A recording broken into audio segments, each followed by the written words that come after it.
I'm Dale Smith for Looney Politics, and Conservative leader Erin O'Toole gave a very interesting speech to the Canadian Club in Toronto this week.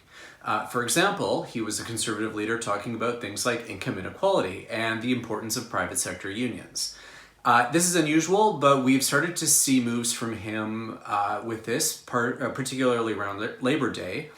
And there's a couple of things to note and tease out of that in particular.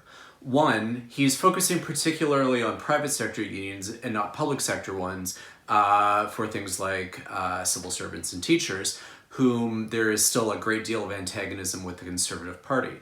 As well, though, this does seem to be a bit of a play for southwestern Ontario. Auto workers and other manufacturing ridings. It seems to be that there is the potential for some more NDP Conservative vote switching in those kinds of regions, and this is what Erin O'Toole is playing to.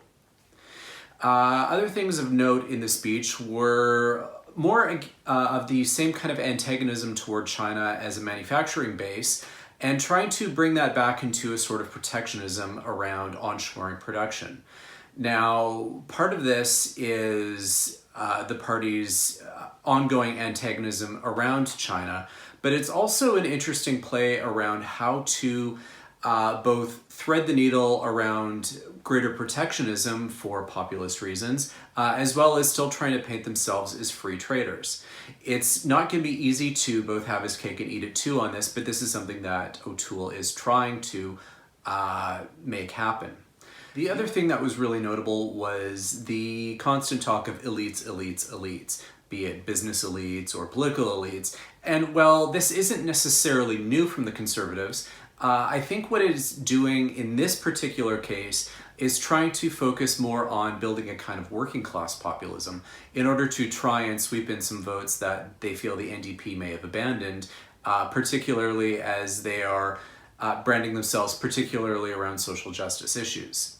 I think this is part of why he's trying to plant his flag in this soil.